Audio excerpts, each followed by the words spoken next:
Kasi sabi ko nga, I'm approaching all of this in a very, very scholarly manner. I'm not a Catholic.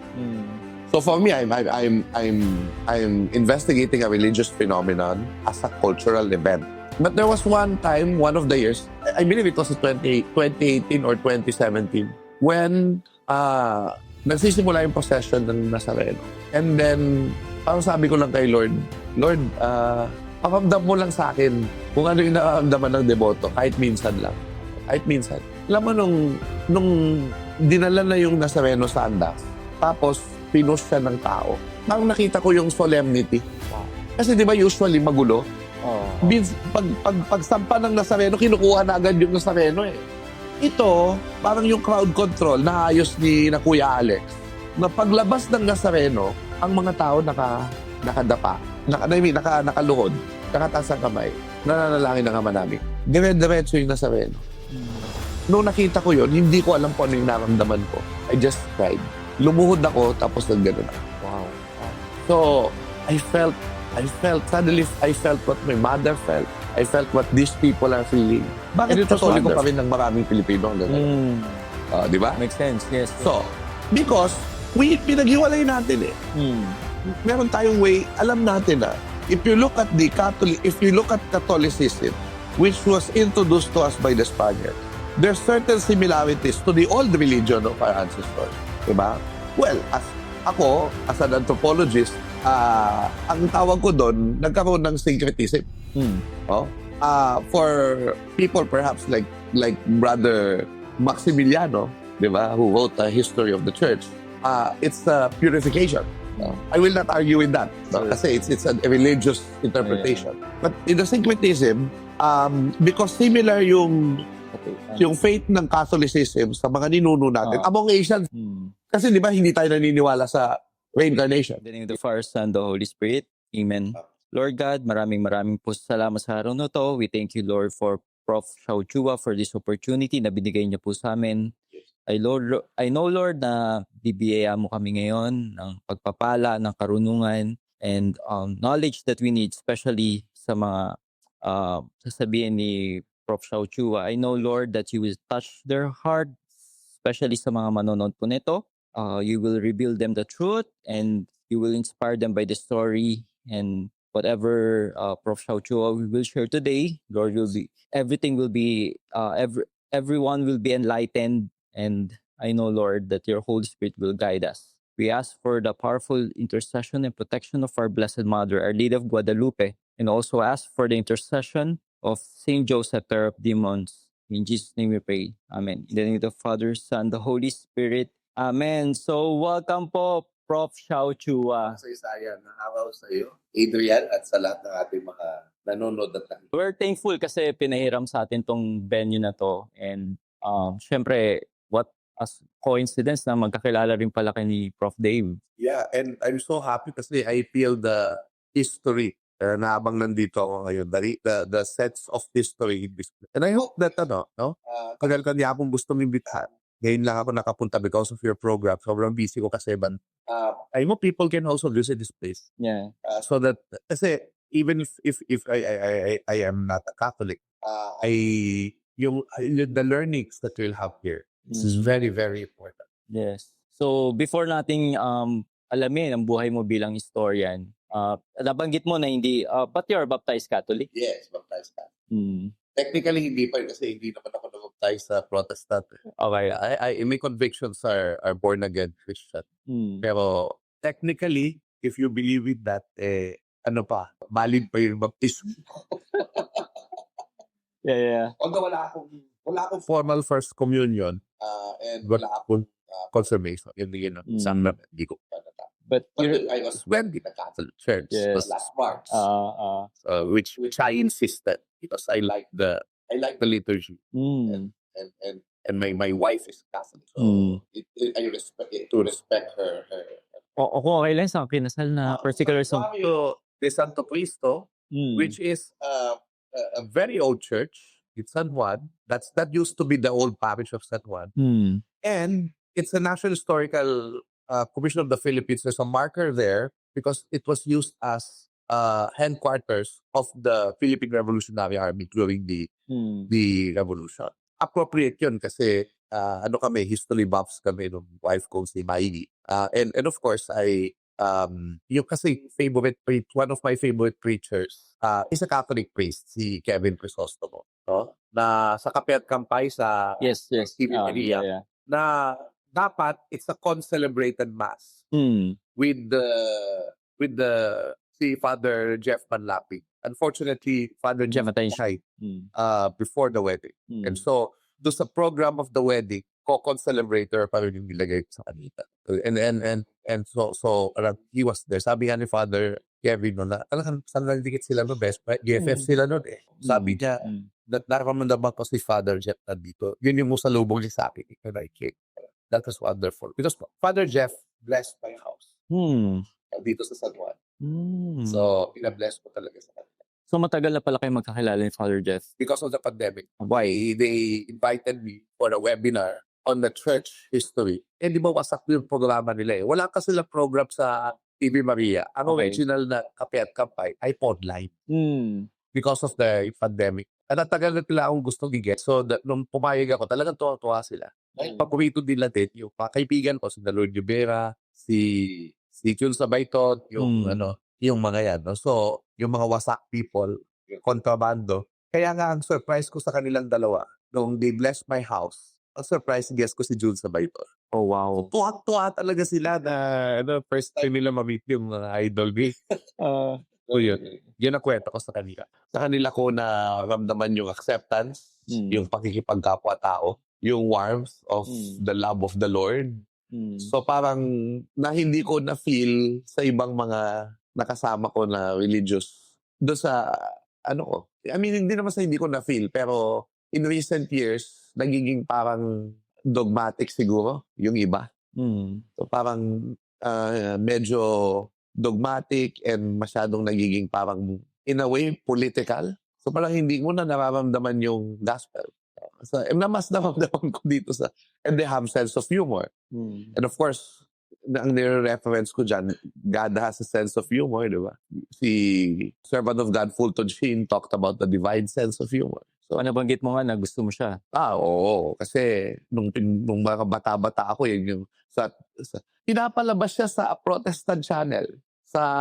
I forgot the channel, yung Christian channel. Shows Fulton Sheen shows. Kasi apparently, di ba, a lot of although Fulton Sheen talks about Our Lady of Fatima, the Blessed Mother, always, no? A lot of it has a very, very ecumenical message of our one God.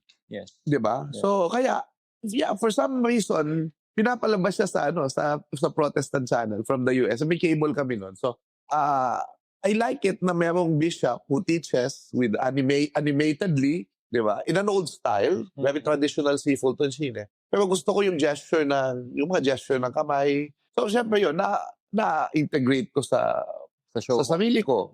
And sa show ko dahil yung pag sinasabi kong makasaysayang araw po, no? It's showtime. It's actually inspired by Fulton Sheen. Nice. Kasi sinasabi niya, goodbye now and God love you. So, because it's a sign of acceptance. Ina-accept mo yung audience mo, niyayakap mo sila. So that warmth. So yun, that's why I have a lot of friends na priests sa Catholic Church. At yun, dahil naging interested talaga kasi bata pa ako, talaga ako. Sabi ng mother ko, the first word I said was not mama, was not papa. Pero may malaking Santo Niño doon sa bahay namin. Santo Niño ng grandmother ko si Lola Ching, mother ng tatay ko. And then tinuturo ko yun. Sabi ko, G.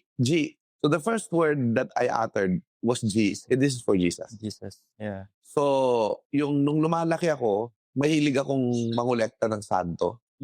Yung ibig ko sabihin, yung mother ko, binibili niya ako ng prayer book. Yun di ba, yung iba text, hindi yung text message, yung text. Yeah. No? Yung playing cards. Pero, nung ako, ay, bata, estampita yung playing cards ko. Estampita ng santo, Nice. prayer books. Yes. Tapos, pag bumisita ako sa bahay mo, may nakita akong maliit na figurine na statwa ng saint. Yes. Pag hindi mo binigay sa akin yun, hahanap ako ng dulo ng table Tapos ipupukpok ko yung ulo ko hanggat ibigay mo sa akin yan. Ganun matigas ang ulo ko noon eh. And there was a time na, I rarely tell this story. There was a time that people believe na nakagagaling ako. Oh, okay. Because, di ba, parang, Wala Father Suarez ka. parang Father Suarez, meron daw akong hinawakan na, totoo to, naalala ko to na may hinawakan ako, tapos sabi niya, nawala yung sakit ng ulo ko. Di ba? So, ganun. And that's why when I was growing up, I wanted to be a priest. Nawala lang yan nung naging grade 1 ako.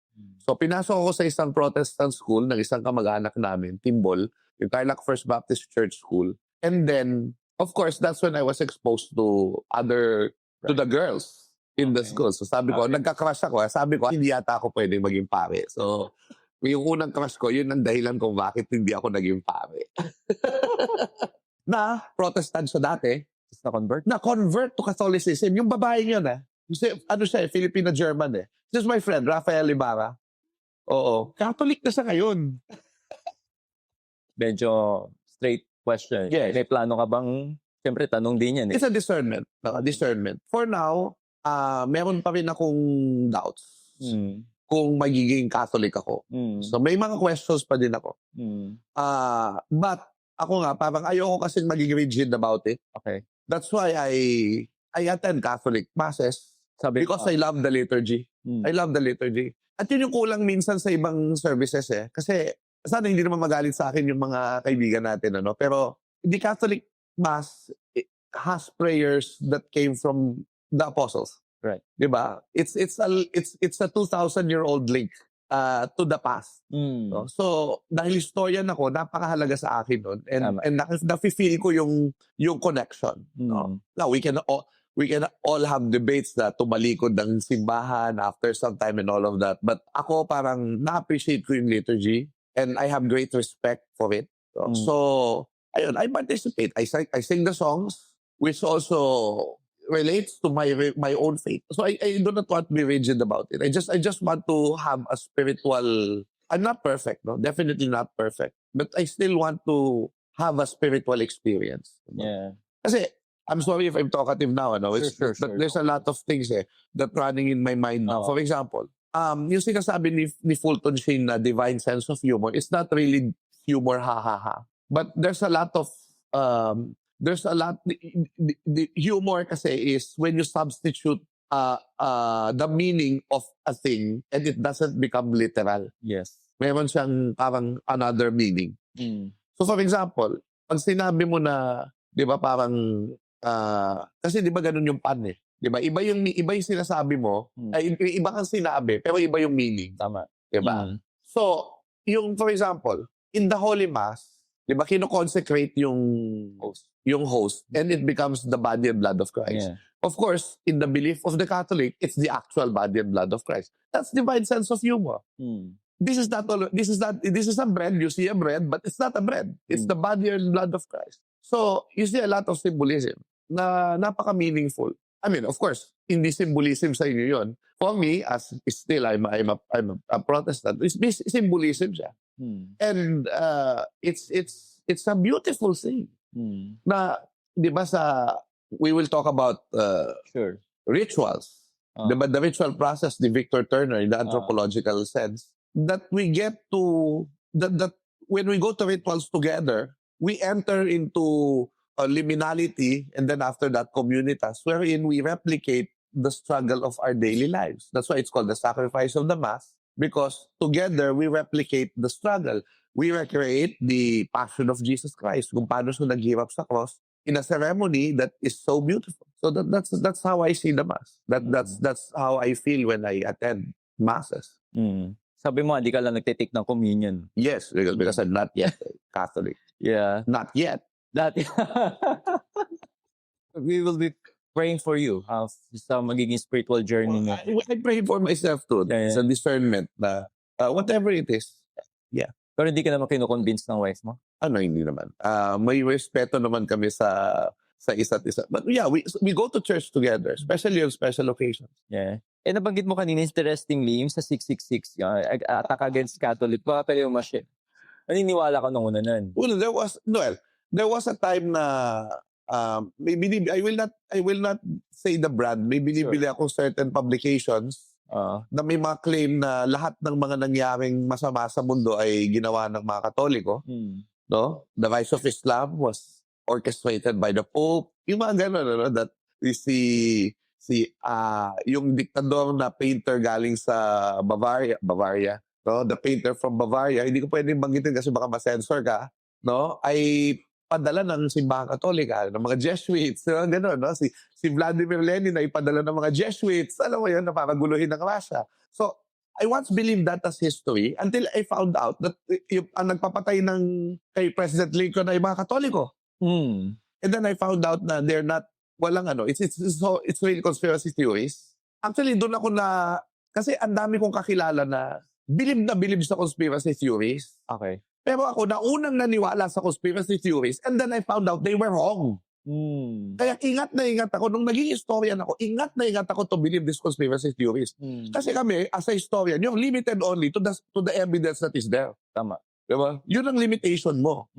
Other than that is interpretation. Okay. And we have to be clear about that. So, yun yung nangyari sa akin na nagkaroon ako ng awakening. So, for example, yung triregnum, which is the symbol of the Pope, yes. I used to think that it contains 666 because there is wording there supposedly, Vicarius Filii Dei, the vicar of the Son of God, which is basically, if you put all the Roman numerals together, it will become 666. It will add up to 666. Alam mo yung unang nag-claim yan?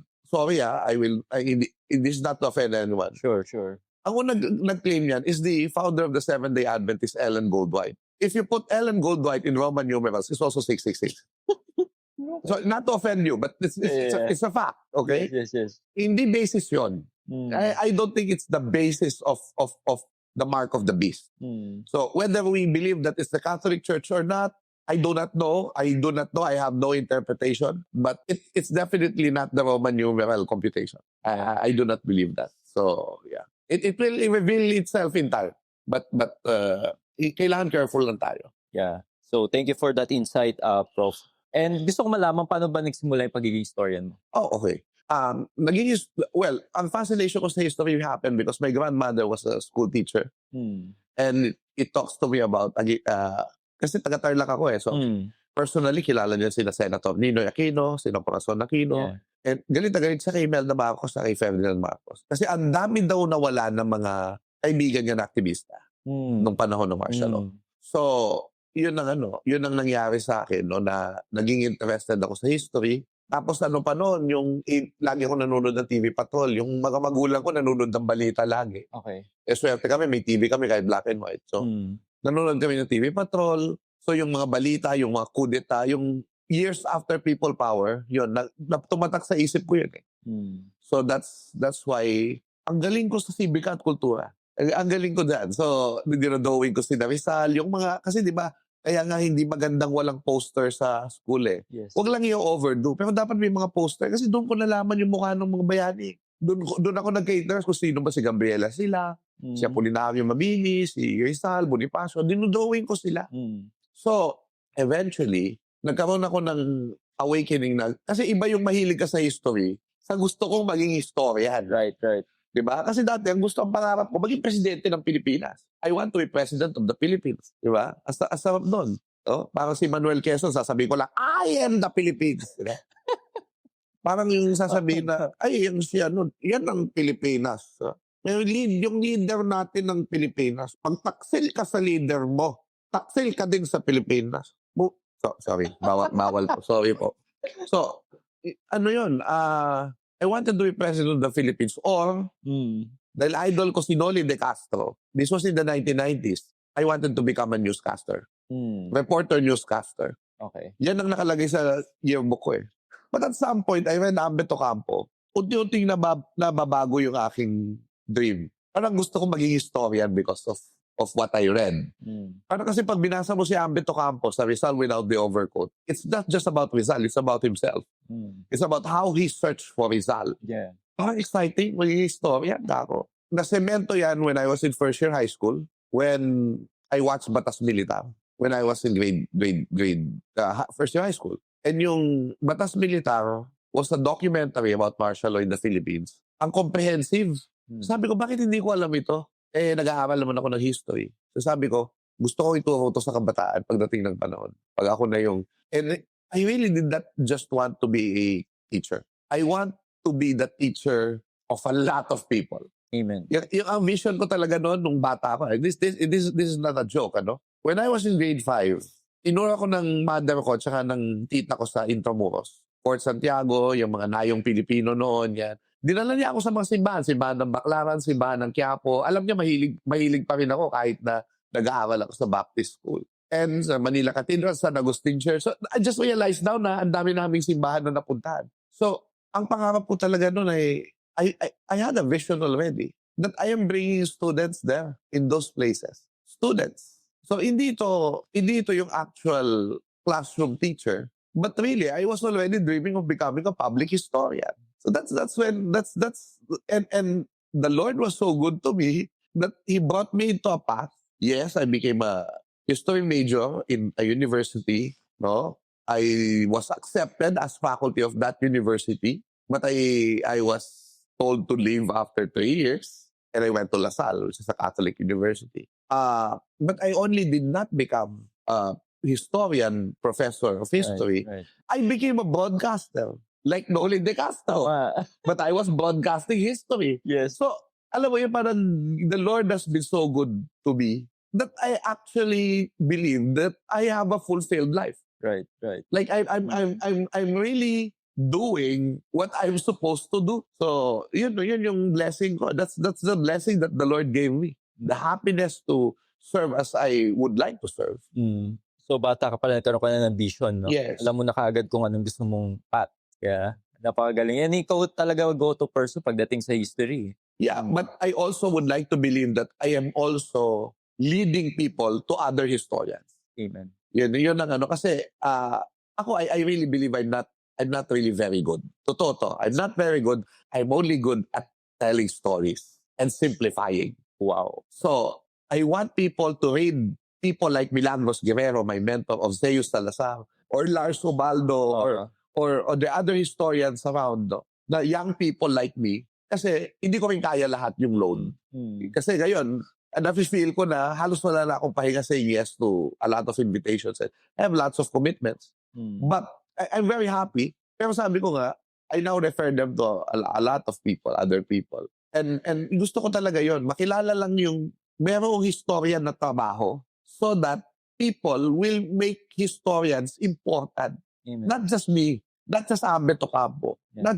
not just the famous ones, Yeah. but every historian and every teacher of history, pahalagahan ng mga estudyante nila.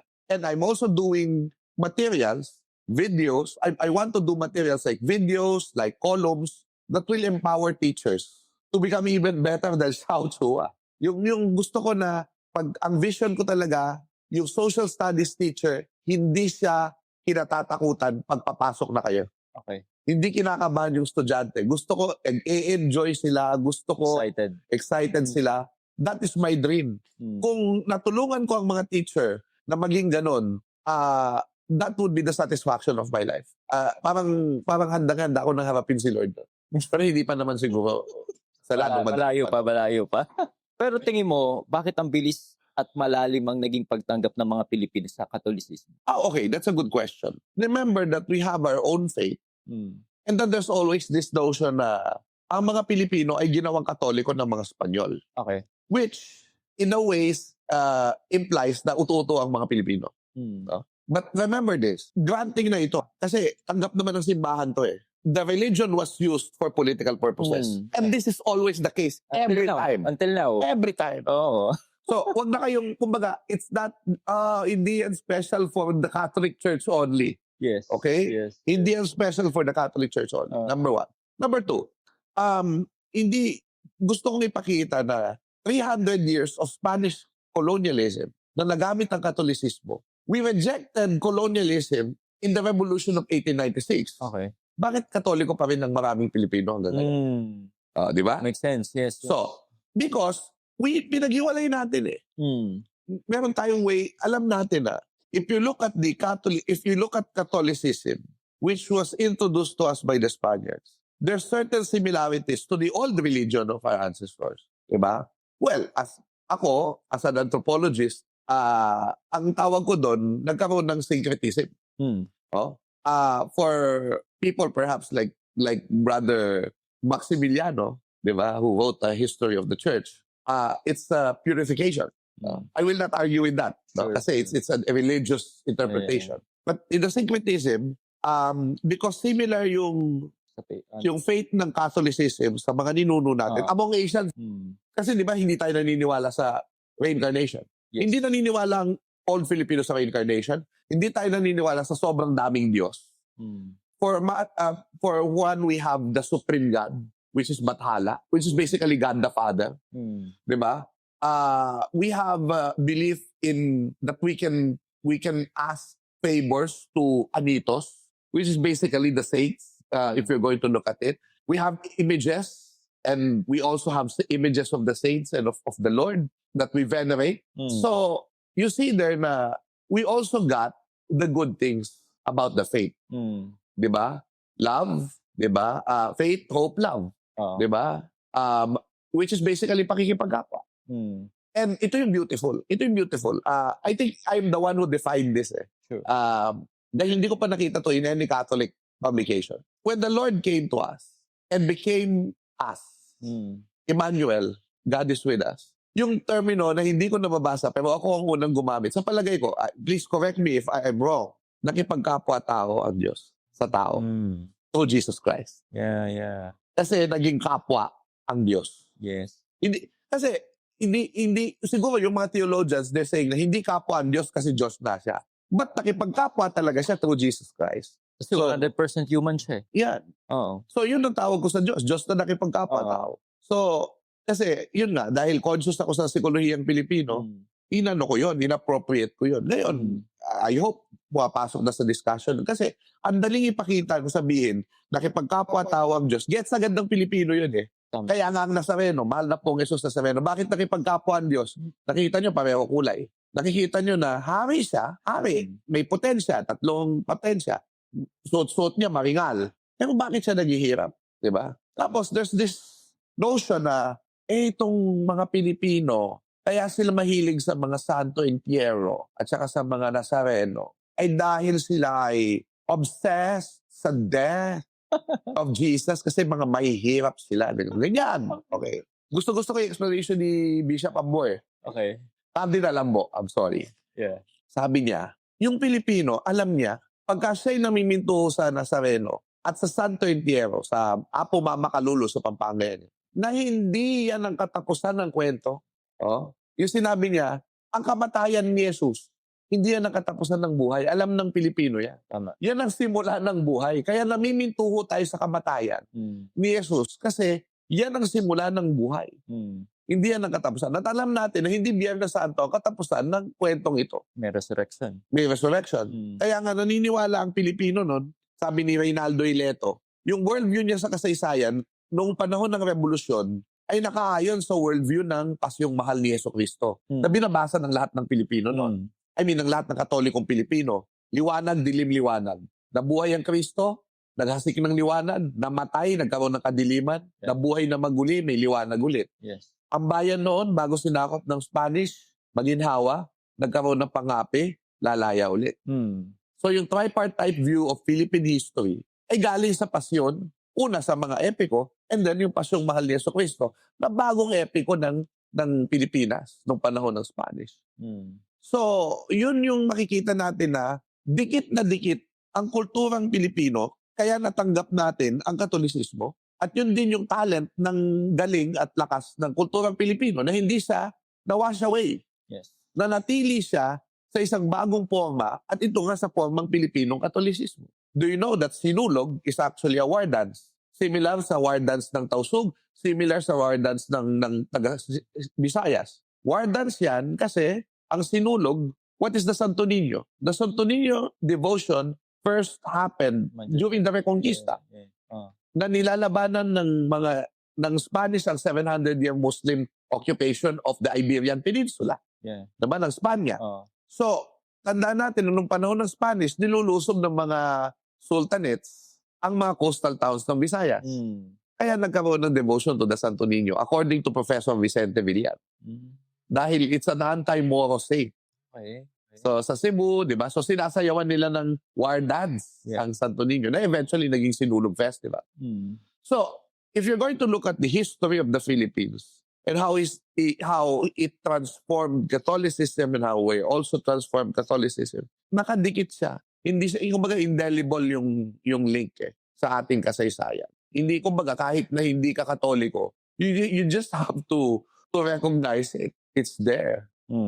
Pero maraming bumabati ka sa simbahan dahil sa abuso ng mga ilang pari noon. Okay? So bilang historian, paano ito dapat tinitignan sa tamang konteksto? Well, una sa lahat, tao ang mga praile, 'di ba? So minsan may mga nagagawa silang hindi dapat nilang ginagawa, 'di ba? Batay sa kanilang vows na of course as a human being nararamdaman pa rin nila kahit na Tama. gusto nilang i-deny, 'di ba? Pero ang ano kasi diyan, yung makikita natin diyan, ang praile kasi nagiging powerful siya because of the length of stay in a parish. Okay. So whether he's a good priest or a bad priest, the mere fact that he becomes so powerful, yun yung questionable. So, mas powerful pa kasi siya sa civil government. Dahil ang isang civil official, 3 years lang, tanggal na, palit na naman ng bago. Pero ang kura paroko, 40 years, 50 years sa isang parokya. So he gets so much power. And even if you're a good priest, there is a temptation to become too powerful. So siguro yun yung naging parang yung context na bakit may mga nag-abuso ng mga praile. Now, ang problem dyan, kung lahat ng praile sasabihin mo masama, that would be so unfair. Because kailangan pag-aralan mo yung buhay ng first Archbishop of Manila, Domingo Salazar. Yes. Di ba? Na nagreklamo, Saint Bartolome de las Casas of the Philippines Okay. Nagreklamo siya sa hari. Bakit ganito ang ginagawa ninyo sa mga Indio? Kaya nga nagkaroon ng synod para pag-usapan yung kung paano ba tinatrato ang mga Pilipino. Then you also have si Martin Derada, Agustinian yan, who used to be a warrior. Okay. Di ba? And he defended the Filipinos. Maraming priest.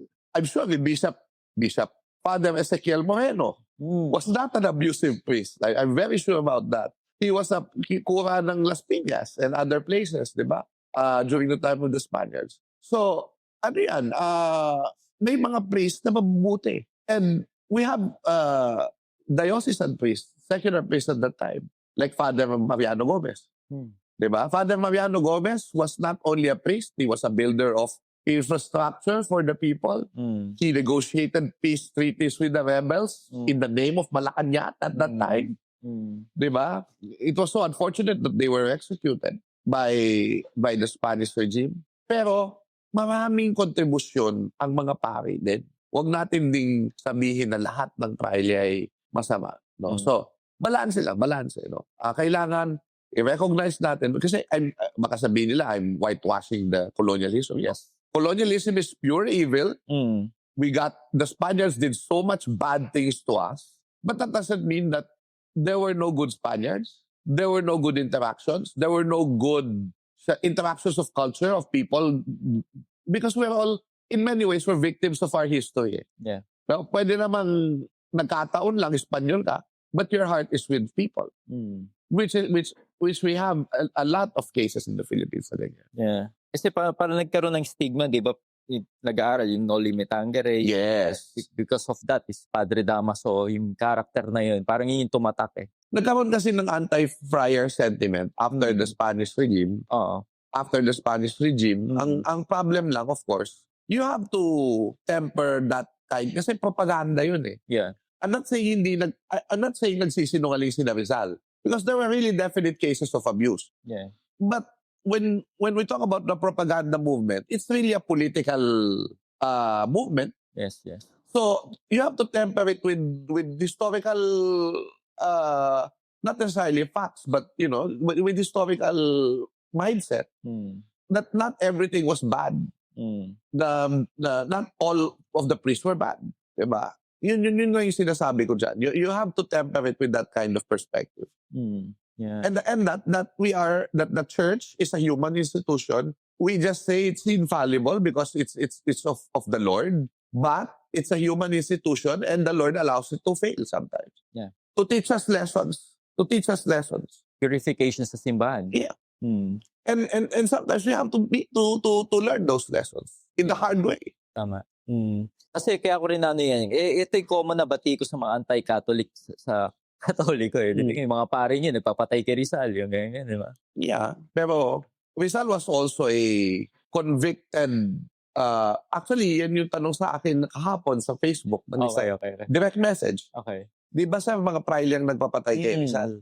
Kasi yun yung sinabi ni Bishop Aglipay doon sa doon sa speech niya kay Quezon, doon sa film eh. Yes. So parang sinabi niya na, parang ang sabi ko doon, the friars wanted perhaps Rizal to punish Rizal. But the ultimate sentence was given by the civil government. The one who signed the death warrant was the Governor General. You can always argue that he was influenced by the friars, but in the end, he is acting as the government.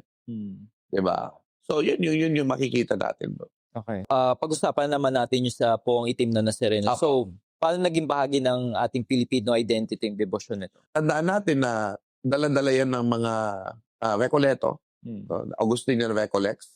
We do not know the date. Kasi usually, pag may bangko sila, nakalista yung mga imahen. Okay. For some strange reason, walang record sa mga Recoletos ng pagdating ng Jesus Nazareno. But, meron ng Cofradia del Nazareno around early 1600s. So we can assume na early 1600s, before the half of the 1600s, 17th century, may Nazareno na sa Intramuros. So una siyang dinala sa San Juan Bautista de Bagumbayan, which is now Rizal Park, Luneta. Okay. Doon ang una niyang church, na pinasok siya sa Recoletos Church sa Intramuros. Now, there was a time in the 1700s, no, na may isang Santo Papa, nakalimutan ko na yung pangalan, he encouraged popular devotions around the world. So, syempre, paliwanag lang natin, syempre, ang pagsamba ng simbahang Katolika ay ecclesiastical. Misa, di ba, ganyan. Yung popular devotion falls on another category. Kasi, hindi ganyan lang pagsamba ng Europa. No? Pero, for some strange reason, the Catholic Church, hindi ba strange reason, pero the Catholic Church recognizes na may, and ito, eventually, it became a document, di ba? Lumen Gentium yata, if I'm not mistaken, in the Second Vatican Council, that there's what we call sensus fidelium and sensus fidelis, the sense of the faith and the sense of the faithful, which means even if you do not hear what the church teaches, there is a sense of the faith that comes from the people on how to express their faith in Jesus Christ or in the divine. So, one of the popes recognized that, and then that was implemented here by Bishop Basilio Sancho Santas Justa Rufina. Okay? That decree was implemented, and this is where he said he blessed. We do not know if there was a replica, but he blessed an image of the Jesus Nazareno in Quiapo, which is outside Intramuros. Okay. Intramuros, enclave of the rich. Quiapo is a suburb, so nandyan yung mga Indio. And that devotion became very popular. And of course, eventually, that became the, hindi pa translasyon ng tawag yung famous possession of the Jesus Nazareno na pagdating ng mga early 1900s, nakikita mo na yung balyahan. Diba? Meron ng people trying to climb the andas. Yes. Yung andas nun, totoong andas. Yung may mahabang ano yun? Pat-pat. Na doon. Kasi ang pinakakaguluhan doon. May nakita pa akong video niyan. Oo. Ang pinakakaguluhan kasi doon, yung pupunta ng ilalim.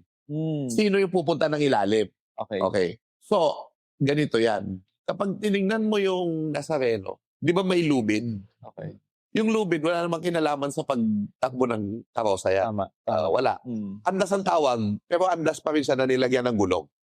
Okay. Walang kinalaman yung lubid sa paganda ng Nazareno. Kaya nga, kapag nagkagulo na, merong internal device doon, puputulin niya. Eh sabi nila, napatid ng lubid. Paano mo mapapatid yun ang kapal-kapal? Tama. Nakakita ka ba ng lubid ng Nazareno ang kapal? May internal device doon na kapag ka-unrolling na yung puputulin niya yung lubid. Dahil independent naman kasi. O bakit ngayon? Bakit may lubid? Ang lubid ay extension ng pingga. Pingga ang tawag doon sa patpate, ng andas. Para hindi kayo nagsisiksikan lahat doon sa kahoy. Okay. Lahat kayo pwede nang pumasan kasi yung lubid na yun na yung extension. Of course, dahil tayo mga Pilipino ay mayroong belief sa relics, Yeah. sa connection. Relics, Yes. sa connection ng divine sa mga bagay. Na meron naman tayo nun kasi may mga mutya tayo yung mga anting-anting, di ba? So, naniniwala tayo na once na yung tali na yan, na ikabit sa Nazareno, sa andas ng Nazareno, may power yan.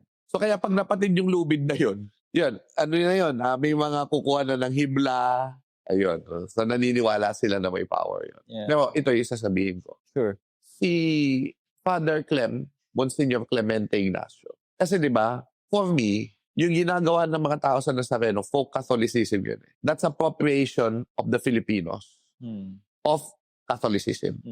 Now, nung kura si Monsignor Clem ng Quiapo, you're only faced with two choice. Condemn this, di ba? Or if you cannot beat them, join them. Okay. Di ba? So, I think Father Clem, the great administrator and pastor that he was, took the catechetical way. And what is this? Nilagyan niya ng biblical interpretation yung ginagawa ng mga deboto. So for example, ang tawag doon sa pagpasan sa lubid, pasan. Okay. Pinapasan ng lubid. Sabi niya, bakit nagpapasan ang Nazareno, ang ihos, ang deboto? Of course, iniisip mo kasi may power yung lubid. Pero ang sinabi ni Monsignor Clem, dahil sinasamahan ng ihos, ng deboto, ang Senyor Jesus Nazareno sa kanyang pagbubuhat ng krus. Yun. Oh. Di ba sabi ni Jesus Christ, take up your crosses and follow me. Yes. So, nagkakaroon ng sense yung... So, ang tawag ko dito, in anthropological terms, I think I invented this term, reverse appropriation. So, binabawi ng simbahan yung ginagawa ng Katolikong Pilipino base sa kanyang kultura, binabawi niya para sa gospel. Okay. To teach the gospel. So, for example, yung pag-sampa-sampa, di ba, sinasampaan yung Nazareno. Ay, ang gulo-gulo niyan, crab mentality. Sabi nila, pag tinitingnan ng outsider, crab mentality. Tapos ito pa yung masaya dyan. Inaapakan talaga yung nasa gilid eh. Parang, ala, makita mo doon, bakit inaapakan niya? Sinasaktan niya yung kapwa niya para siya makaakyat. Perfect illustration. Crab mentality. Yan, Pilipinas. Okay. Di ba? Okay. When I first embarked in this journey, I was thinking of my mother. Nung research journey ko. Yung nanay ko, bago ako pinasok sa Baptist School, ipinanata ako sa Nazareno. Every Friday, pupunta kami sa Katedral ng San Sebastian para magdasal sa Pong Jesus Nazareno. Tapos pinagdadamit niya ako ng gray, ng red, maroon. Kasi uso dati yun yung damit ng Nazareno. So, sabi kasi nila mamamatay ako before 7 years of age. Dahil meron akong abnormal shape. Ang tawag corona. Dito sa mumbunan. Pero gumaling na. So, wala na yun. At nabuhay ako after 7 years. Of course, hindi naman ako basta-basta naniniwalang baka yung pagdadasal ng nanay ko. Pero, that was the faith that sustained my mom. And then when the Nazareno devotees are called fanatics, I wanted to feel what my mom felt. Fanatiko ba yung nanay ko? And that's my motivation why I studied the Nazareno. Yes, I may be a Protestant, but I want to understand the heart of my mother. You cannot blame me for that. Yeah. So I went to the study. Hindi ako nag-Quiapo agad kasi yung image ng Quiapo Church noon, impenetrable. Hindi ka pwede basta-basta makakapag-research. Okay. Yun yung image sa mga researchers. May mga nag-research noon, pero parang mahirap silang kausap. So sinubukan ko muna sa Pandakan. So may mga tumulong sa akin doon. Kinausap ko yung mga ihos doon. Tapos doon ko na-realize, ito pala yung ginagawa nila. Una sa lahat, may posture sila pag pumapasan. Pagka nagkakasakipan na, gaganyan sila. Bakit? Kasi ito yung anti-stampede pose. Kasi, alam mo sa Itaewon sa Korea, hindi sila nagganito eh. Yeah. Pag nagdikit-dikit na yung katawan nyo, tapos hindi na kayo makahinga, patay na kayo. Pero pag nakaganito ka, you're protecting your heart. Nakakahinga pa rin yung heart mo. So you're protecting your organs. So pagka maraming tao sa mga festivals, gumanito kayo eh. Or kapag na-trample kayo, tatagilid kayo. Kasi hindi dapat ma-expose to organs. So yung ribs pwede, pero yung organs hindi. So, yun yung tinuro sa akin doon. Sabi ko, ay may order. Hindi siya chaos, hindi siya fanaticism, hindi siya crazy. May order yung ihos. Tapos, yung palang mga nasa gilid, ang tawag doon ay taga-pingga. Kasi pingga yung gilid ng andas, di ba? Yeah. Yung taga-pingga, ang role niya talaga apakan. ang sacrifice niya, doon siya sa gilid para tutulungan niya na magamit yung kanyang ulo at yung kanyang balikat na maapakan ng deboto para makakyat siya. Kaya, oo. Wow! Wow! Sabi ko parang, this is not crab mentality. This is actually bayanihan in the very, very core sense of it. Galing. Oo. Ngayon, of course, dahil maraming tao, balyahan talaga yan, Chaotic. pisikalan.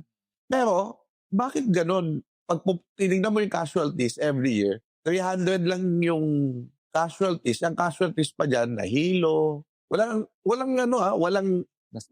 actually, in the past few years, walang nasasagasaan ng landas. Yes. Oo. Walang physical injury na caused by the possession itself. No? May na heart attack, ganun. Kasi mainit, na heart attack. But it's really, yung 300 po, yung iba mga blood pressure lang or what, BDP daw eh. Anyway, joke lang yun. Pero hindi siya millions of people, millions of people, pero iilan lang yung injured. Tama. Kasi kailangan, alam mo yung ginagawa mo pag pumunta ka doon. Dapat may grupo ka. Maganda kung may grupo ka. Kasi bayanihan talaga yung pagsampa.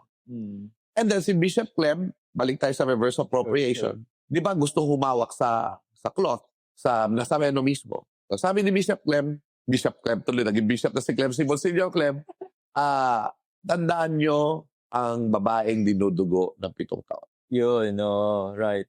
Di ba? Sabi niya, mahawakan ko lang yung laylayan ng damit ng aking Panginoon, gagaling ako. So, hindi ba lahat naman ng ginagawa natin is by faith? Ako doon ko rin naiintindihan yun na lagi ko sinasabi, superstitious. Eh, pag nagdadasal ako sa Diyos, superstition din yun eh. But by faith, I believe it. I believe that whatever answer it is for the good. Amen. Diba? Doon talaga mas nagbukas yung isip ko na you have to respect how people express their experience of the divine. Right. Diba? Kasi, well, I don't know if this is just me, okay? Wala siyang kinalaman sa sasabihin ko. Pero kanya-kanya tayo ng experience ng divine. Maybe the Lord, and again, huwag niyo akong paniniwalaan. Istorya naman ko, hindi ako fare. Baka ibulid ko lang kayo sa impyerno, di ba? Pero I'm talking as a human being. Yes. Not a theologian. Naniniwala ako that the Lord has a different way of approaching us when we talk about the divine. Di ba? And however, kasi I'm not really perfect. Pero there's always this guide that tells you that this is what you should do. Whether when you go out of that, there would be consequences. Diba? So yun ang nakakatuwa sa nakita ko sa devotion sa Nazareno. Na mayroong spiritualidad, hindi siya chaotic, hindi siya fanaticism, may spiritualidad. Hindi idolatry. Yeah. Yan, isa pa yan, no? Images. No? Of course, as a Protestant, I cannot worship images. Yeah. But I just realized that Catholics, they know that the image is not God. Right. It's a representation. It's like your mama's picture. Tama. Now, picture ng nanay mo, bastusin ko yung picture ng nanay mo, wasakin mo. Gagalit ka. Magagalit ka kahit picture lang yon. Hindi yun yung nanay ko. Pero huwag mong babastusin ang imahe ng nanay ko. Well, of course, you can always say na hindi yan yung imahe kasi hindi naman natin alam. Oh. But they don't worship the Nazareno. It's just that it's an important image. Maganda yung paliwanag ni Arnold Clavier. Again, this is not this is not doctrinal. Sure. Parang cellphone. Yung cellphone, hawak mo. Hindi naman yan yung nanay mo, pero doon mo nakakausap yung nanay mo. Correct. At mahalaga yung cellphone na yun. Tama. Diba? Kailangan nalagaan mo yun. Kailangan nalagaan ng mga images. Diba? So, yan. Yun naman talaga yung intention ng social sciences when you study it. Para maintindihan mo yung kapwa mo. You may not believe with them, but you understand the things that they are doing and you are able to represent them in the proper way. So there was a time na, ngayon kasi nai-interview na yung mga ihos lalo na yung shoutout dyan sa legend, the oldest mamamasan since the 1950s na hanggang ngayon buhay na buhay. Palagi na-interview. Tito Boy Hongko. Dati hindi man nai-interview yan Ako yung nai-interview. So ako yung boses. Ngayon, maganda sila nagiging boses na rin. Nag-may boses na rin sila. So, yun yung kagandahan. Ako, I take a little credit for that. Nung nag-start ako actually, hindi pa tapos yung akin kasi 12 years yung PhD ko, 10 years kong ginawa yung Nazareno research. But in the early days of my research, yung findings ko, inakwento ko na sa mga tao. Ina-affirm ng deboto. Minsan, they correct me, so they write me letters. So, correct ko yung data ko. So, when I presented my thesis for 10 years, that was the right time to present it. Kasi nagbago din yung translasyon through the years. Yeah. So, at nakita ko yung pagbabago na yun. So, sabi ko nga, ang galing din ni Lord Hindi ako natapos ng maaga. Excuse me po. Pero, hindi ako natapos ng maaga. Pero, nung natapos ako in the 10th year of writing my research, that was the right time to end the dissertation. Yeah. So, ayun, ang ganda. And sabi ko nga, kahit kay Bayo ako, alam nilang kay Bayo ako Alam nila hindi ako ihos, hindi ako katoliko. But the ihos del Nazareno, they protected me. Yeah. Pagka medyo nagkakagulo na yung mga tao, merong humila sa akin Huwag ka dyan, sabi niya. Na-feel ko yung pakikipagkapwa-tao. Every year, sumasama ka ba sa translation? Oo, iba-ibang aspect. Okay. Minsan sa posisyon, minsan sa mga events sa paligid, gano'n. Para makita ko. So, 10 years yun. Iba-ibang angle lang naisulat ko. Wow. Pero ang dami pa rin kailangan isulat. Yes, comprehensive yung ginawa ko. Pero it's not the most complete. Kailangan marami pang mag-research ng iba't iba pang aspekto ng Nazareno devotion. Sobrang dami pang pwedeng isulat. Yeah. Pero ikaw ba na-experience mo yung personal faith? I mean, ikaw personally? Okay, this is the wonderful story I always want to talk about. Kasi sabi ko nga, I'm approaching all of this in a very, very scholarly manner. I'm not a Catholic. So for me, I'm investigating a religious phenomenon as a cultural event. But there was one time, one of the years, I believe it was 2018 or 2017, when nagsisimula yung procession ng Nazareno. And then, parang sabi ko lang kay Lord, pakamdam mo lang sa akin kung ano yung nakakamdaman ng deboto, kahit minsan lang. Kahit minsan lang. Alam mo, nung dinala na yung Nazareno sa andas, tapos pinush siya ng tao, parang nakita ko yung solemnity. Wow. Kasi di ba usually magulo? Pagsampa ng Nazareno, kinukuha na agad yung Nazareno Ito, parang yung crowd control na ayos ni na Kuya Alex. Na paglabas ng Nazareno, ang mga tao nakadapa, nakaluhod, nakataas ang kamay, nananalangin ang Ama namin. Dire-diretso yung Nazareno. Nung nakita ko yun, hindi ko alam kung ano yung naramdaman ko. I just cried. Lumuhod ako, tapos nagganon ako. Wow. So, suddenly, I felt what my mother felt. I felt what these people are feeling. And it was wonderful. And that's when I talagang malaki ng naging respeto ko. So yes, I'm still a social scientist. I would like to look at this in a cultural way, cultural manner. But I also now understand how it touches people's lives. Mystical. Some of the devotions, I'll tell you, some devotions are really, walang masama dito, no? They're really novenas, you pray, and all of that. Pero yung deboto ng Quiapo, mystical masyado Parang they feel na God is talking to them. O for example, meron akong kaibigan na professor. Dumaan sila sa Quiapo nung kaibigan niya na ihos. Sabi sa kanya nung ihos, alam mo ba na masaya ang senyor na napadaan ka? So, yung ganong klaseng language, of course, hindi ko naman natin sinasabi that the Lord is directly talking to them. Right. Pero it's a mystical experience na parang they feel na the Lord is directly with them. And, well, tulad nga na sinabi ko kanina, kanya-kanya tayo ng way of expressing. Some of us express our devotion to the Lord through novenas. We pray the novenas, we go to Mass. Some would be 9 hours in the pahalik. Di ba na nakapila? Ito pa. Sasabihin ng iba, ang Nazareno nandyan lang naman sa Quiapo kapag ibang araw. Bakit kayo nagsisiksikan dyan pagka First Friday at saka pag Fiesta? Di ba? Ito yung na-realize ko. Iba talaga pag may hardship. Ritual process di ba? Sacrifice. Parang pag sinabi mo mahal mo ang isang tao, Puntahan. dapat may effort. Una, puntahan mo sa birthday. Di ba? Tama. Pangalawa, meron kang binibigay, ino-offer. So, yung 9 hours na pagpila, offering, sacrifice, I spend time with you. Lord. Yung sumampa ka, naghirap ka sa pagsampa sa Nazareno o sa pagpasan sa lubid, I spent my time, nag-sacrifice ako. It's a struggle, but I went through. So that's why after the translation, everyone is like rejuvenated. Hindi na Pagod ang lahat, pero hindi rin pagod. Parang masarap maginhawa ang pakiramdam. Kami na naghihintay sa command center, tapos lalabas na kami pag nandyan ng Nazareno, pupunta sa altar, pupunta sa canopy. Once na pumasok ang Nazareno, walang bombang sumabog. Yun yung mga, walang namatay. never pa nangyari yun, no? Yung parang, Hindi. oh. But I will tell you. I think I can tell you now kasi ilang taon nang nangyari to eh. Nung kasi close pa ako sa Quiapo, pinapakita nila sa akin na, look, may intelligence. Nika, tingnan mo, may intelligence. Sabi. That's why there was one translation, I think it was 2019, punong-puno na sundalo Quiapo. Okay. Quiapo did not announce it and Nika did not announce it. Why? Pag ina-announce na may threat, like in 2012, mas marami tao ang pupunta.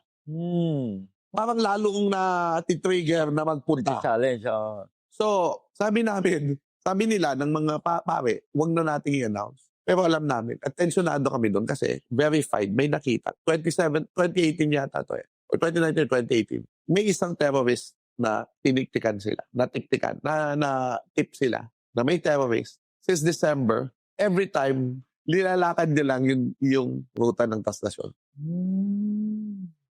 Nahuli siya. And he said, the parts ng isang grupo, which on January 1, they bombed the Church of Holo. Okay. The next would be Quiapo. Okay. Kaya naunahan sila. Oh. That would have been a tragedy. But I think the Lord is still very good to us. Amen. Yeah. Wow. Pero nangyari yung sa Holo. So that's very sad. Kasi yung nasa Holo, di ba sa church yun eh, sa harap ng church. Maraming tao, sumabog. And then, when the responders came, sumabog. So, yun. So, but that would have happened in Quiapo. So, yan ang ano dyan. Yan ang mga kwento dyan na dati hindi namin pwedeng ilabas. So yeah, but ang maganda kasi sa Quiapo, totoong bayanihan siya ng government, ng military, ng City of Manila, ng MMDA, ng NDRRMC, lahat na ng dapat magbayanihan, pati doktor, mga ano. Kaya titingnan mo, alam mo yung sa No Limit Angela, yung nag-aaway sila kung ano yung gagawin sa piyesta, yung gobyerno at kasimbahan. Dito hindi nangyayari yun. May mga disagreements sometimes, pero once na lumarga ang Enero 9, full force yan.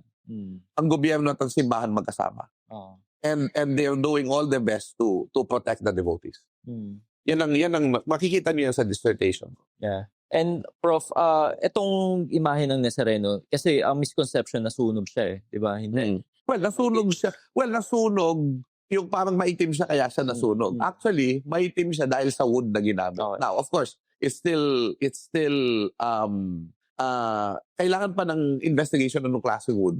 And I think sa Quiapo Church, I have to talk to the Quiapo Church kasi nag-aalok ang forestry ng UP. Meron silang pwedeng gawin na kukunin lang nila yung wood and then they will know what kind of wood. And this can also help in the preservation of the statue kasi if we know the wood, the type of wood, we know how we can preserve it. Okay. So pero so that image, the original from Mexico, was housed in Intramuros, and then there's a 1700 replica that was created for Quiapo. Yun yung nasa Quiapo ngayon. Because the Intramuros image from Mexico, tuluyan siyang nawasak noong World War II because of the destruction of Intramuros or Recoletos Church. So, yung nangyari dito, so yung sobrang luma nung replica, 1700, so that's around 200 years old na. Diba? At some point, ito yung matindi dyan. Nag-decide ang kura ng Quiapo na, I think in the 1980s or early 90s, hatiin ang estatwa. Oo. For preservation. Okay. Nagpagawa sila sa isang sculptor na ang pangalan si Kuya Ner Maglaki. And we interviewed him. In-interview namin siya doon sa book project namin ni Dr. Lars Ubaldo at ni Kuya Alex Erasna. Na sana ma-publish na, no? Dahil napakagandang aklat. Mayroong yung ulo na original which is the replica of 1700s, ilalagay siya sa bagong katawan. At yung lumang katawan, lalagyan ng bagong ulo. Okay. Of course, sa relics, didistribute mo yung power niya. Diba? In a way. But also, eto, yung inilalabas ng posisyon para ma-preserve yung buong statwa, yung ilalabas lang nila, yung bagong katawan na may lumang ulo. Okay, Okay. eto nangyari. Oo. Nilabas yung bagong katawan na may lumang ulo. Nasira ang bagong katawan. So kaya ang nilalabas ngayon, yung may lumang katawan na bagong ulo kasi mas matibay yung luma apparently. So kaya magka nakita mo yung report, yung ulong bago na may bagong katawan, yun yung nasa altar mayor. Yung tinatawag na bikaryo, yun yung nilalabas mong posisyon, yun yung may lumang katawan, bagong ulo. At mas matibay pa siya, kesa doon sa bago. Nice. Galing, ha? Oo. So yeah, yun yung mga storya dyan. Oh, ang alam ko, pares sila ng kahoy ng Antipolo. Posible, kasi galing Mexico yan pareho. So, yun yung ano dyan. Umiitim siya sa haba ng panahon. So, yun.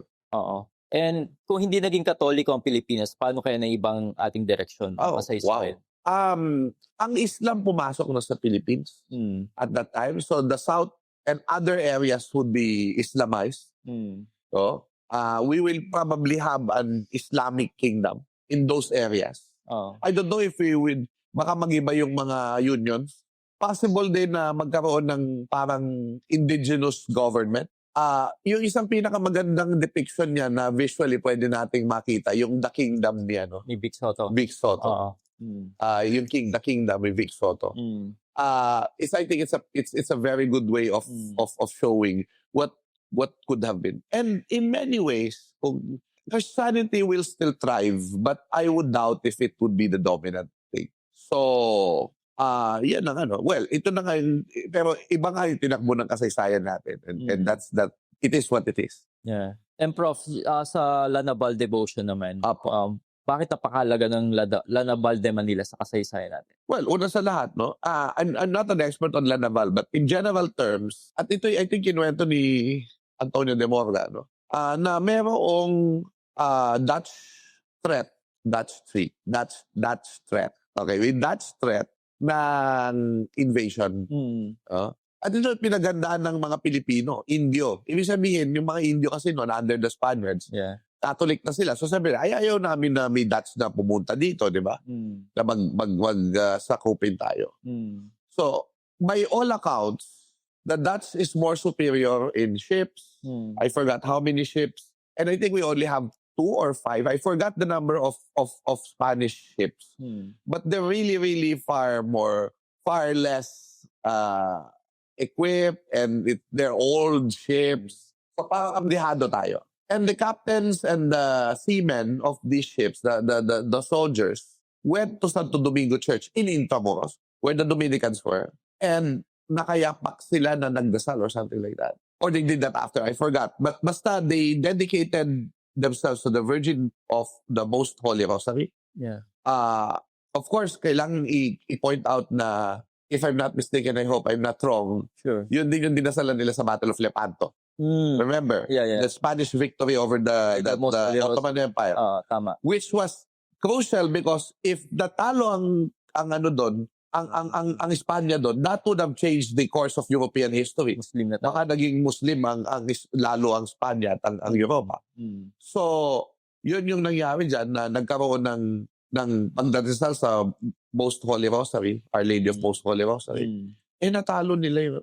Umalis yung Dutch for some strange reason. They were driven away, and nanalo tayo. Kahit malakas yung Dutch. So sabi nila, yay! Di ba? We attribute this to, kasi dinasalan nilang mahal na birin. Inalay nila yung victory nila sa Our Lady na tinawag na Lanabal. Yeah. Di ba? If you're going to look at this is a joint effort of Spaniards and Filipinos. Di ba? Against an invading force. So, kaya napalapit tayo sa Birhen ng Lanabal. Una, Santo Rosario yan, di ba? So, mahalagang debosyon. Pangalawa, it is a victorious, it tells us of a victorious battle. And yun yung dahilan kung bakit sa palagay ko nanatili yung debosyon. At ito nga, nagiging yan yung, if I'm not mistaken, and I hope I'm not wrong, yan yung premier na birhen sa Intramuros. Kaya nga sikat na sikat yan pagka pinoposisyon bago ang digmaan. Naalala mo yung Portrait of the Filipino as an Artist ni Dick Joaquin? Si Paalam Candida, Paalam Paula. Okay. The scene was the Lanaval. important scene was the Lanaval possession. So, yun yung ano doon. Yun yung naging parang yun yung inspiration din na after the war, in the 1980s, sina Don Ado Escudero, sina Jaime Laya, they created the Intramuros Grand Marian Procession. Every year. Diba? Every year the Immaculate Conception, the Sunday of the Immaculate Conception. So, yun. Ngayon, of course, lumipat ang Lanaval sa Quezon City. Santo Domingo. O, inappropriate naman ang Quezon City. The patroness of Quezon City na siya. And if I'm not mistaken, the replica, yung parang kalyehero, may kalyehero sila, o bikarya, nililibot sa barangays ng Quezon City before the feast.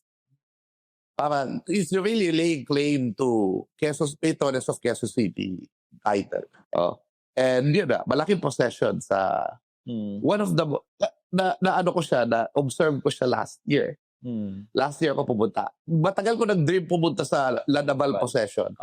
Pero nasaksihan ko siya noong last year. So, yeah, ang ganda ng ceremony. Ang ganda ng ceremony, yung pagpasok ng Birhen, yan, nakita ko. So, yun. It's beautiful. And that's ang daming deboto, daming tao. So, Eh, may mga nagsasabi ng Devotion Marian ay colonial hangover. So, bilang historian, paano niyo ito masasagot? I don't know. I don't know about colonial hangover. Pero mahalaga kasi yung babae sa kasaysayan ng matandang bayan. Ano? Yeah. Dahil ang dato ay political leader, ang babaylan ng spiritual leader. No? So, yung babaylan, sa palagay ko, yung ating matriarchal or matrilineal society tayo noon. Mahalaga ang nanay, mahalaga ang babae. So, nadala natin yun. Parang, tinanggap natin si Jesus, yung nanay. Right. Di ba yung nanay, importante. Hindi mawawala yung nanay. Pangalawa, nakikita ko dito, yung fascination natin sa beauty pageants. Ay rooted sa ating Marianology. So, pag tinignan mo yung kung paano natin, well, of course, you can argue na hindi kasi may swimsuit, di ba? Pero again, I'm not here to argue with you. Di ba? Basta ito yung nakikita ko. Kahit nakabikini yung babae sa swimsuit competition, ginagalang pa rin. Kasi ano yun yung, di ba, yung Marian Procession, di ba? Yeah. Pagka nakita mo, ganda ng damit, nilalagyan ng bulaklak, talagang dinadakila ang babae. No? So, pag tinignan mo yung beauty contest, di ba? Ganun din, naka-spotlight ng babae, sa long gown, no? Parang birhen talaga. At pag tinignan mo yung mga kamarero, sino yung mga mahilig sa fashion? yung mga LGBT sa parokya, sila din yung nagbibihis ng birhen, sila din yung nasa beauty pageant, di ba? Na nagkakamarero ba tayo, yung mga mama doon, di ba? So, may confluence na yan na ganyan. So, di ba? Well, of course, you may say na sa Catholic Church ka, mas accepted ng LGBT, di ba? I mean, hindi natin sinasabi na pwede na, pero accepted. Kasi kung sino lumalapit sa Diyos, magpipitigilan, di ba? Yan lang naman yan. So, I guess yun yung parang yung makikita mong connections yan. We're so deeply Marian. That's why we also respect beauty queens. At ang beauty queen dito, hindi binabastos. They're bearers of culture. Look at Catriona Gray. Yes. Di ba? Speaks with a lot of authority about our culture. Di ba? So, all of these things, no? Pag makikita natin na, you can always argue that that's a colonial hangover. Pero paano naging colonial hangover ang paggalang sa nanay? Di ba? Yun lang naman yun eh. Eh, yung common batikos sa aming mga Katoliko na mas mahalaga pa si Mama Mary kaysa kay Jesus. Mahalaga lang naman si Mary because of Jesus. I really do not know about certain people. Baka meron talagang ganun. But I really do not think that the church says that, or the church in the Philippines says na mahalaga si Mary. It's just that talagang malapit lang ang loob natin sa nanay. Pero kung wala naman si Jesus, wala rin naman si Maria eh. hindi nagiging mahalaga si Maria dahil sa yung nanay ni Jesus. Right. No? But ayokong imenos ang dahil lang nanay sa Jesus. Kasi siya mismo ay dakilang babae. 'Di ba? At ginabayan ng simbahan, 'di ba? Sa unang apostol, ginabayan niya ang simbahan. So, malaki actually yung sila Santa Marta, 'di ba? And they did not demand a big role. 'Di ba? They know that they are already as important as, 'di ba? As they are, no? They are as important. So, yun ang tingin ko dyan. Yeah. Siguro pag may nanonood ng mga protestante dito, yan si Prof. Xiao Chua, kunyari lang di Katolik yan. Ako lang ang nakakaalam kung ano ako. So and it's between me and my God. Or our God. 'Di ba? But yeah, ako no. I believe in ecumenism.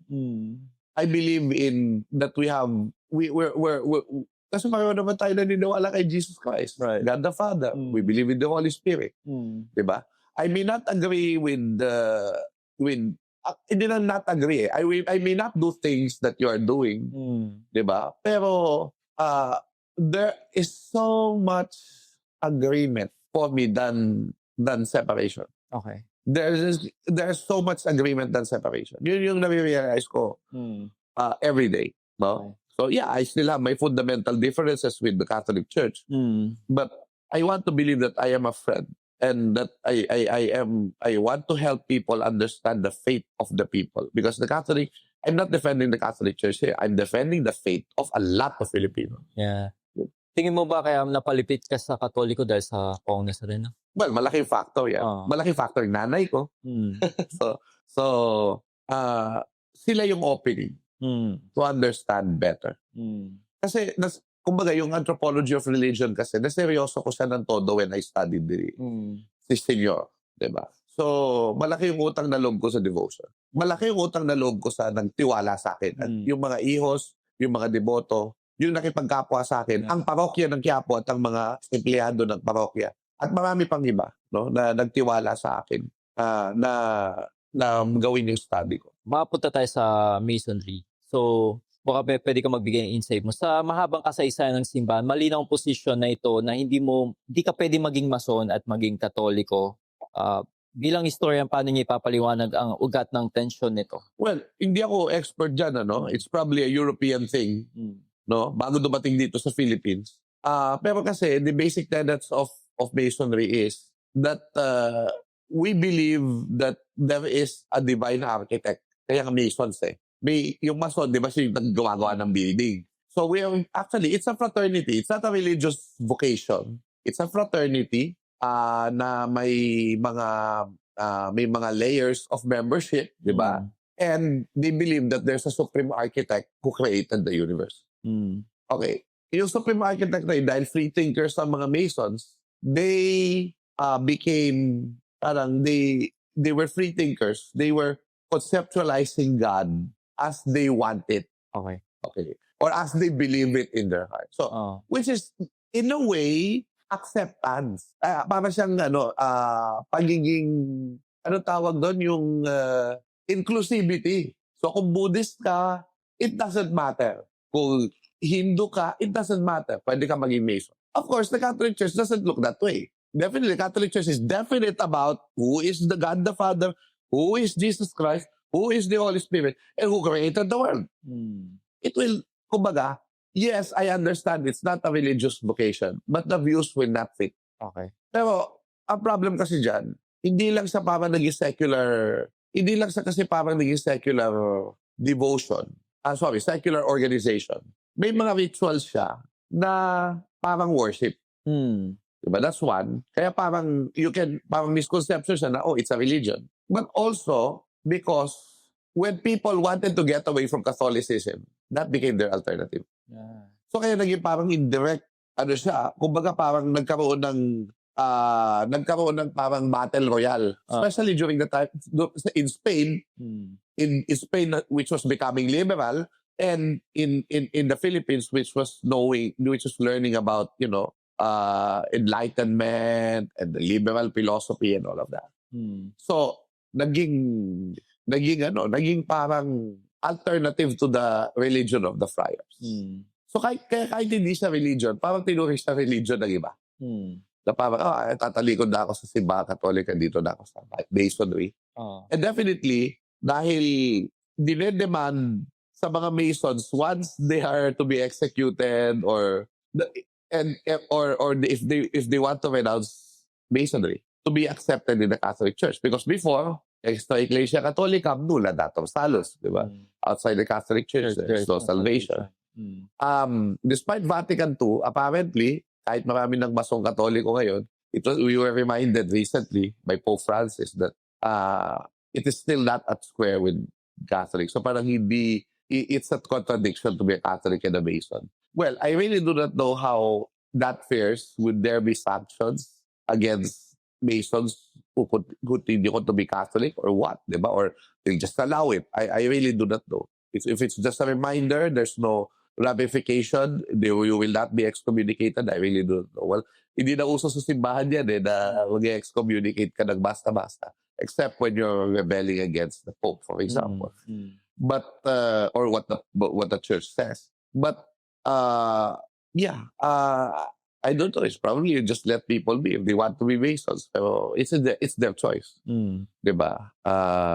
For me kasi, it's just a fraternity. I'm not interested in joining. Parang hiyang siya sa certain groups of people. Especially yung may kakayahan. Okay. Yeah. Kasi mayaman. Kasi kailangan magpakain ka lagi dyan and all of that. So yeah, so you really have to be very, very, in a way, meron ka resources. Yeah. Yeah. Kasi it's a social club who wants to good in the world. Kaya ako rin natanong yan si Prof. Xiao Chua. Kasi si Rizal na kilalang pambansang bayani natin na sabi nila na di namatay daw na maso si Rizal. Ano ba talagang totoo? O hindi siya namatay? Well, there is a new document that tells us that the new document did not come from a priest. It came from the Guardia Civil Veterana. Or what we call the Cuerpo de Vigilancia documents, which is basically the spy documents of the Guardia Civil. A report was filed on December 30, which is the day Rizal died, 1896. It was a report which has it's a primary source of a person who said he saw Rizal sign something, and I believe that it's the retraction, and that Rizal was married in a ceremony with Josephine Bracken before he was executed. Okay. So ako, hindi ako naniniwala sa retraction nun. Pero ngayon, naniniwala na ako because of this new document. So Rizal retracted against Masonry, and we will never know why he did it, but he did. So namatay siyang Katoliko? Yeah. And probably he did it because he wanted to get married. He wanted to honor Josephine. And the evidence really is the book that Josephine was given by Rizal on the day of the execution. Says to Josephine, to my dear and unhappy wife Josephine, December 30, 1896, Jose Rizal. And what is this book? The Imitations of Christ by Thomas A. Kempis. Wow. Nice. So paano mo sasabihin hindi siya Katoliko?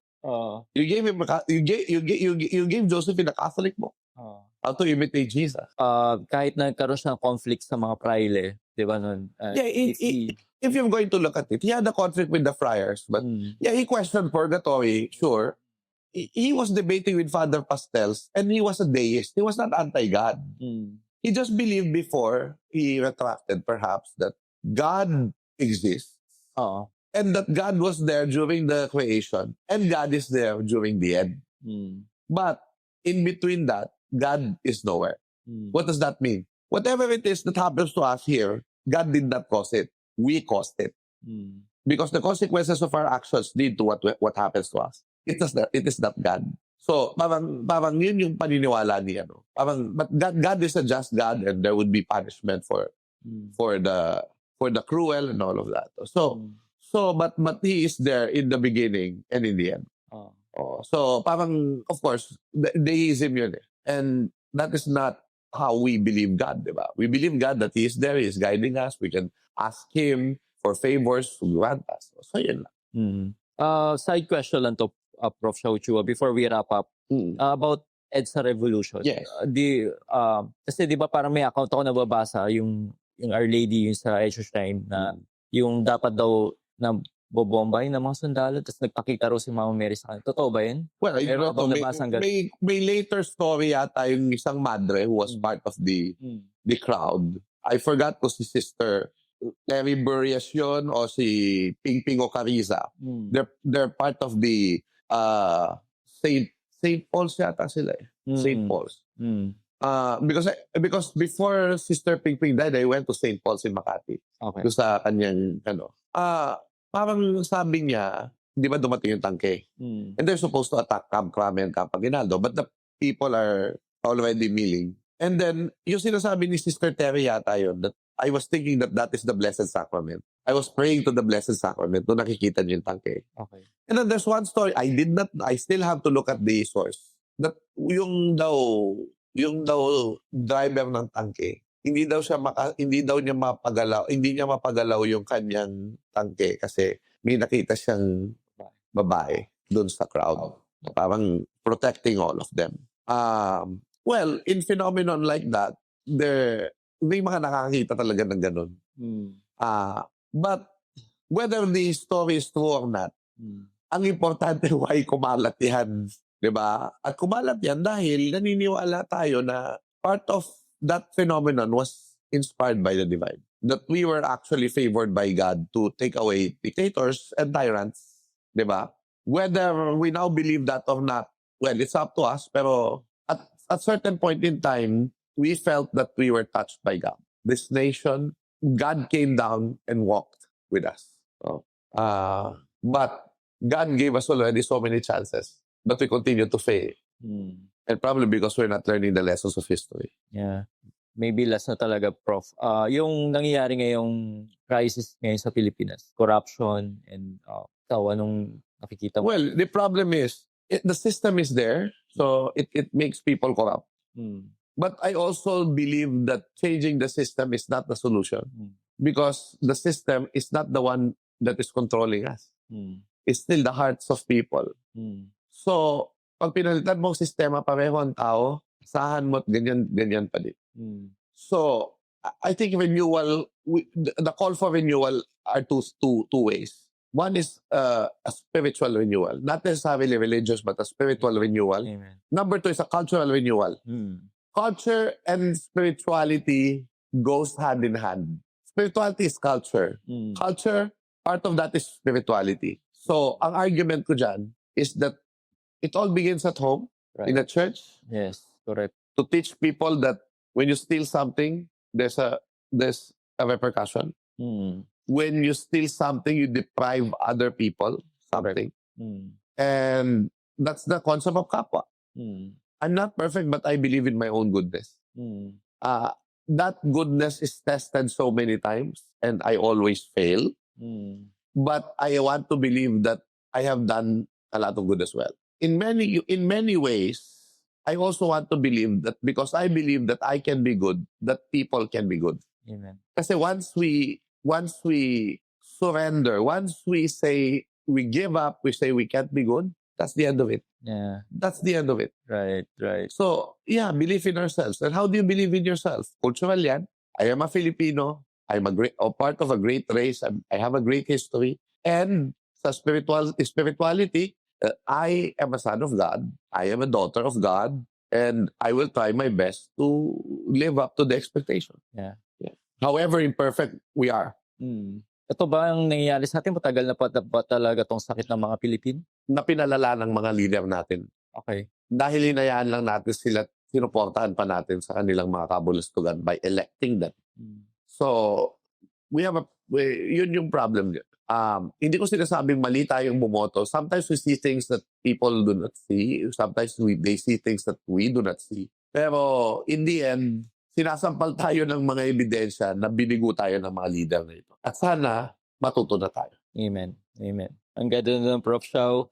And baka pwede mo imbitahan yung mga viewers natin na palalimin ang pag-aaral sa history ng ating pananampalataya at paano nila pwede ma-access yung mga resource na pwede nilang malaman sa'yo. Well, on my end, meron akong libro, no? Yung, pwede ba natin, ano? Sure. Iabot natin para may, yung 2 volumes. Yan. So, meron akong sinulat, salamat. Meron akong sinulat na 2 libro, Shao Time, Mga Dakilang Pilipino, volumes 1 and 2. Each one contains 10 heroes. Profile of heroes with beautiful photographs Wow. and images and paintings. Some of them are not in the internet. Tapos may QR code pa yan na dadaling ka sa mga libro. So may mga actual PDF na pwede kang mapanood. So I have, of course, Showtime is available for free. As video, YouTube video, 640 ang ginawa ko. But I also have a new video series called The Filipino Story by Tony Olares and Manny Logroño and Mai Logroño from the Filipino School in San Diego, California. So I invite people to watch them. And yeah, I have a column at the Manila Times every Tuesday. So yun, sometimes I talk about history. There are very few times I talk about Catholicism and all of that. Hopefully, mapublish ko yung aming coffee table book sa Nazareno and my dissertation. We're working on it. So para Year ma-share. pa yan or meron? Baka in the next few years. I cannot promise. But I really want it out. Some people who would like to request my dissertation can message me in Facebook and I will give them the PDF. Yeah. Saan nila pwede For free. Saan nila pwede Sa Shopee. Ito sa Shopee. Dogs in Philippine History Shopee. So, yun po. May website ka ba? Xiaochua.net. Pero mas follow me on Facebook, Instagram, Twitter, and Facebook, Instagram, YouTube. Yeah. May upcoming... XIAO Chua. Verified account ng FB. Okay. May upcoming show ka ba in the future? Oh, well, follow my page. Kasi yung iba in the wraps pa. In the wraps. But we will announce them soon. Quezon. Of course, watch Quezon. I'm part of the marketing, historical consultant of marketing.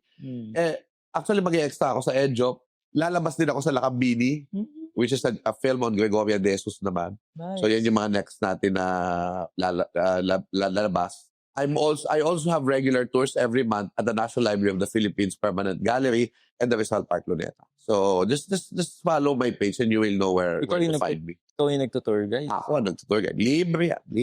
Libre. Tuwing anong araw? It's a Saturday pero hindi ko alam kung anong basta Saturday siya. So it will be ina-announce naman yun na the whole year. Yung sa Rizal Park. So makikita ninyo. Wow. For free yan for free. The government pays me to do this. Nice. Isang Xiaochua ang magtutour talaga. Grabe. Salamat po. Yes. By the grace of God, thank you. So maraming salamat Prof. Xiaochua sa pagkakataon nito. Kahit na busy ka and then pinagbigyan mo kami and sobrang very inspiring mga bahagi mo at very enlightening especially sa mga viewers natin. Salamat. Thank you so much sa lahat ng binahagi mo. Isang salamata ko is si Doc Dave de la Cruz. Doc Dave de la Cruz. No? The blessed multi-book author of theology. Yeah. Salamat, Doc, for allowing us to be in this very, very, very sacred space. So, yeah. Invite mo na rin sila. Ayan, come here. Again, sabi ko nga kanina, hindi namin ni Doc na I'm inviting people, even if they're not Catholic, just for the sheer information that you're going to know about history in this place. So, and how relics actually affected the faith. Amen. Diba? The faith, in a spiritual way, in a historical way.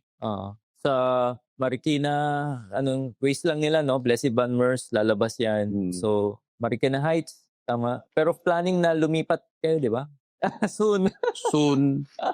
Soon, kita-kita tayo doon. Yeah. So, maraming salamat, Prof. Xiaochua, so sa pagkakataon na to. And baka pwede mo kaming close ng maikling pangalan. Sige po. Okay. So, I would like to pray the One Lasal prayer. It's a very good prayer. Let me be the change I want to see. To do with strength and wisdom all that needs to be done.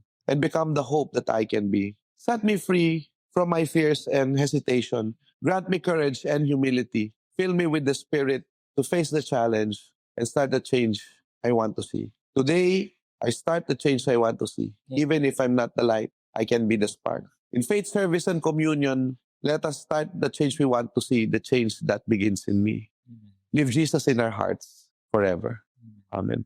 Father, Son, the Holy Spirit. Amen. Very powerful prayer. Sasabihin na naman ng mga protestante dyan, di naman talaga protestante, ang katoliko talaga yung si Xiaochua. Di naman kayo maliligtas pag i-speculate kayo diba? Kaluluwa ko naman ito. Chot!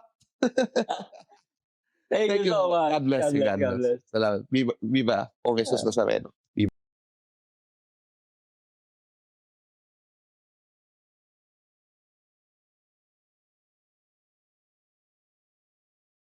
Gusto mo bang magkaroon ng early access? Kumbaga, ikaw yung unang makakapanood ng mga na-interview ko mga guests dito sa ating programa na Istoryang Katoliko. Magagawa mo yan mga ka-faith by joining my Patreon group. Kasi sa ginagawa ko na pag-i-interview ng mga different guests dito sa Pilipinas at sa ibang bansa, actually hindi ko pa talaga siya na-edit at na-upload agad. Marami pa akong backlog kasi nga I'm a one-man team dito sa ginagawa ko. So most of the time, ako talaga nag-e-edit. Actually, ako talaga nag-e-edit ng lahat ng mga interviews at mga vlogs dito sa channel na to. As much as I want, na after ko sila ma-interview, ay ma-upload ko na. Hindi ko po yung magawa kasi kailangan natin i-edit at pagandahin pa yung interview sa paglalagay ng mga slide and information na very relevant at mas makakatulong pa sa inyo. Pwede nyo siyang ma-access by joining my Patreon group. Once na natapos ko na yung interview, i-upload ko kagad dyan sa ating Patreon group ang mga pre-recorded interview. At alam nyo mga ka-faith, sa pag-join nyo din dyan sa ating Patreon group,